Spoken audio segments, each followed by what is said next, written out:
ሶስቱ ጳጳሳት ቅዱስ ሲኖዶሱን ይቅርታ ጠይቀዋል። ከነዚህ መካከል ምእመኑን ከሰሞኑ አስቆጥተዋል የተባሉት አባት ይገኙበታል ተብሏል።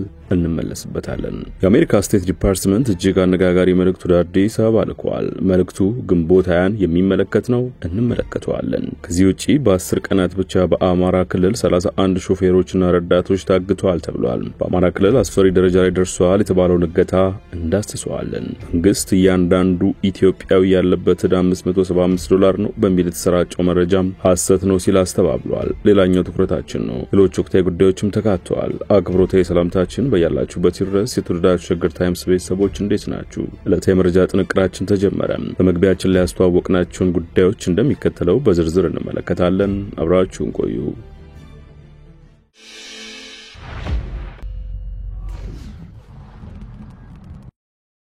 ወደ ቀዳሚ ጉዳያችን አመራን። ሶስቱ ጳጳሳት ቅዱስ ሲኖዶሱን ይቅርታ ጠይቀዋል። የቅዱስ ሲኖዶስ ምልዓተ ጉባኤውን ይቅርታቸውን ተቀብለዋል። ቅዱስ ሲኖዶስ ርክበ ካህናት ምልዓተ ጉባኤው የብፁዓን አባቶች አስተምሮን በተመለከተ ውሳኔ አሳልፈዋል። የቅዱስ ሲኖዶስ ጽሕፈት ቤት በርክበ ካህናት ቅዱስ ሲኖዶስ ምልዓተ ጉባኤ ዛሬ የብፁዓን አባቶች አስተምሮ በተመለከተ በቋሚ ሲኖዶስ ውሳኔ መሰረት የሊቃውንቱ ጉባኤ በሶስት ብፁዓን አባቶች ማለትም በብፁዕ አቡነ ፊልጶስ ሊቀ ጳጳስ፣ በብፁዕ አቡነ በርናባስ ሊቀ ጳጳስ፣ በብፁዕ አቡነ ገብርኤል ጳጳስ በተላለፉ ትምህርቶች ላይ ያቀረበውን የስህተት ትምህርት የሚያሳይ አስተያየትና የውሳኔ ሐሳብ መመልከቱን ቤተክርስቲያኗ አሳውቃለች። ምልዓተ ጉባኤው የሶስቱን አባቶች አስተያየት አድምጦ ውሳኔ አሳልፈዋል። ሶስቱም ብፁዓን አባቶች ጥፋታቸውን አምነው በቅዱስ ሲኖዶስ ፊት ቀርበው ይቅርታ ጠይቀዋል። በሊቃውንቱ ጉባኤ የቀረበው እውነተኛ የቅድስት ቤተክርስቲያን አስተምሮ የሚያምኑና የሚያስተምሩ መሆኑን በመግለጽም ለተፈጠረው ስህተት ይቅርታ እንደጠየቁ ተገልጿል። የቅዱስ ሲኖዶስ ምልዓተ ጉባኤ ይቅርታቸውን ተቀብሏል። ያስተላለፉትን የስህተት ትምህርት በኢትዮጵያ ኦርቶዶክስ ተዋሕዶ ቤተክርስቲያን የመገናኛ ብዙሃን ስርጭት አገልግሎት ድርጅት ላይ ቀርበው ቅዱስ ሲኖዶስ ፊት የሰጡትን የእምነት ክህደት ቃል አስተምሯቸውን አርመውና አስተካክለው እንዲያስተላልፉ መመሪያ ሰጥቷል። ወደፊትም ብፁዓን ሊቃነ ጳጳሳትና መምህራን የሃይማኖት ትምህርት ሳይሸራረፍ ለትውልድ ለማስተላለፍ ጥንቃቄ እንዲያደርጉና በአከራካሪ ጉዳዮች በግለሰብ ደረጃ ምላሽ እንዳይሰጥ ጉባኤው ወስኗል።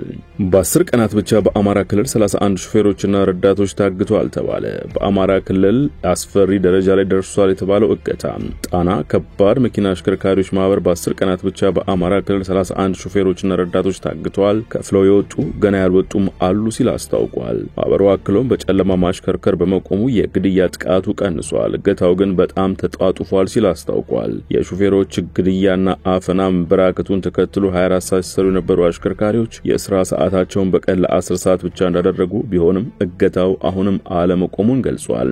ማህበሩ በ10 ቀናት ብቻ በአማራ ክልል 31 ሾፌሮችና ረዳቶች ታግተዋል ብሎ ለጉዳዩ ትኩረት እንዲሰጥ በአጽንኦት አሳስበዋል። ገንዘብ ከፍሎ የሚወጡ አሉ፣ ነገር ግን ማስፈራሪያ ስለሚደርስባቸው ከወጡ በኋላ የመገጠማቸውን የመናገር ድፍረት አይኖራቸውም። ምክንያቱም ተመልሰው በዚያው መንገድ ነው የሚያሽከረክሩት በማለት የድርጊቱን አስቸጋሪነት ገልጸዋል። ከፍለው ከተለቀቁ በኋላ ቢናገሩ ማንም ድጋሚ ጥቃት እንዳይደርስባቸው አያስጥላቸውም። ማንስ ምን ያደርግላቸዋል? የህግ ከለላም የላቸውም ሲል አክለዋል። በምዕራብ ጎጃም ዞን ቢኮሎና ዱርቤት የመካከል ባለ ቦታ ግንቦት 17 ቀን 2017 ዓ.ም 4 ሾፌሮችና 4 ረዳቶች መታገታቸውን ገልጾ በየቦታው ያለው ነገር ከባድ ነው፣ ከቀን ቀን እየከፋ እገታ ባልተለመደባቸው ቦታዎች ሁሉ እየተስፋፋ ነው ብሏል።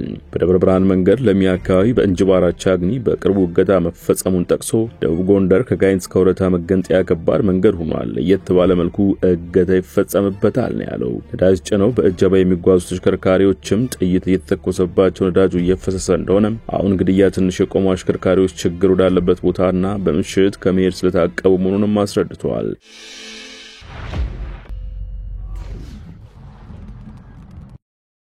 የዕለቱ መረጃ ጥንቅራችን እንደቀጠለ ነው። ሌላኛው ጉዳያችን አምራችሁ የአሜሪካ ስቴት ዲፓርትመንት እጅግ አነጋጋሪ መልእክት ወደ አዲስ አበባ ልኳል። መልእክቱ ግንቦት 20ን የሚመለከት ነው።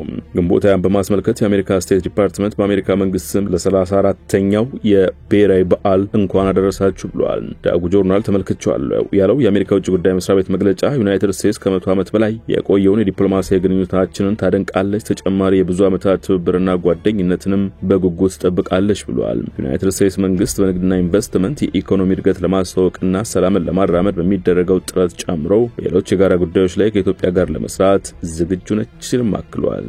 መንግስት እያንዳንዱ ኢትዮጵያ ያለበት ዕዳ $575 ነው በሚል የተሰራጨው መረጃ ሐሰት ነው ሲል አስተባበለ። የገንዘብ ሚኒስቴር ሀገሩን በሙሉ ስላነጋገረው መረጃ ምላሽ ሰጥቷል። የሪፖርተር ዘገባ የኢኮኖሚ ማህበር ያወጣውን ሪፖርት ማጣቀስ ኢትዮጵያ እንደ አውሮፓውያን አቆጣጠር እስከ 2023 ድረስ ያለባት የብድር መጠን $62.5 ቢሊዮን መድረሱንና እያንዳንዱ ኢትዮጵያ የተጠቀሰው መጠን የውጭ ብድር ዕዳ እንዳለበት ይገልጻል። ገንዘብ ሚኒስቴር እንዳለው ከሆነ ግን በዘገባው ኢትዮጵያ ያለባት የውጭና የሀገር ውስጥ የብድር መጠን ተለይቶ መቅረብ ሲገባው በተጠቀሰው ጊዜ የነበረ የውጭ ዕዳ መጠን $28.5 ቢሊዮን፣ $62.5 ቢሊዮን ብሎ ማቅረብ የተሳሳተ ነው ብሎታል። ለአውሮፓውያን አቆጣጠር እስከ 2024 መጨረሻ ድረስ ኢትዮጵያ ያለባት የውጭ ብድር መጠን የመንግስት የልማት ድርጅቶችን ጨምሮ $31.6 ቢሊዮን የአሜሪካን ዶላር ነው ሲል ሞግቷል። ሚኒስቴሩ አክሎም የኢትዮጵያ የውጭ ብድር ሙሉ በሙሉ በሚባል ደረጃ የተጠራቀመ ውርስ ዕዳም ሌጋሲ ዴፕት ሲሆን የዕዳ ጫና በዚህ ምክንያት የተባባሰ መሆኑን አሳውቋል። ላለፉት 7 ዓመታት ይህንን ውዝፍ ዕዳ ያስከተለውን የክፍያ ጫና ለመቀነስ በመንግስት በኩል የተደረጉ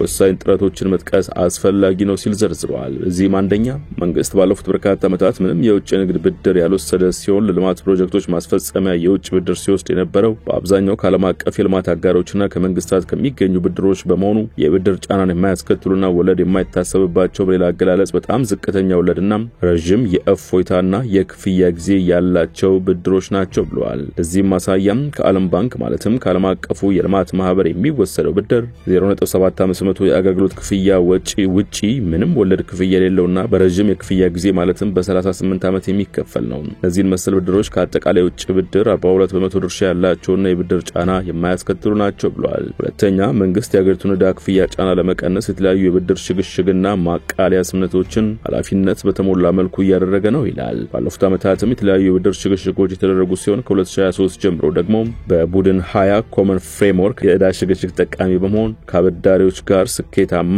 ድርድር ማድረግ የዕዳ ክፍያ ጫና እንዲቀንስ የተሰራበት ይገኛል ብለዋል። በተጨማሪም ጋዜጣው ያወጣው ትንተና አውሩን ያልጠበቀና የተሳሳተ አረዳድ የሚሰጥ እንደሆነ ለመረዳት ተችሏል ሲል ነው ያስተባበለው። የገንዘብ ሚኒስቴር ማስተባበያ ይቀጥላል። የነፍስ ወከፍ ዕዳ እንደ መመዘኛ ሪፖርቱ እንደሚጠቅሰው የፐብሊክ ፋይናንስ አቅምን ለመመዘን የሚያስችል የዕዳ ጫናን የማያመላክትና ዘገባው ስሜት ቀስቃሽ ከማድረግ ውጪ አግባብነት የሌለው ነው ሲል ውድቅ አድርጎታል። የሀገር ውስጥ ብድር ክምችትን በተመለከተ እንደ አውሮፓውያን አቆጣጠር በ2024 መጨረሻም የሀገር ውስጥ ብድር 2.3 ትሪሊዮን ብር ነው በማለት ሀገሪቱን ብድር በሚመለከት የሚሰራጩ መረጃዎች ለህብረተሰቡ ትክክለኛ ግንዛቤ የሚያስጨብጡ የገበያውን እንቅስቃሴና ምላሽ እንዲዛባ በማያደርጉ መልኩ መቅረብ እንዳለባቸው እሙን ነው ሲል መክሯል። የመረጃ ጥንቅራችን አበቃ። በያላችሁበት ሰናይ ጊዜ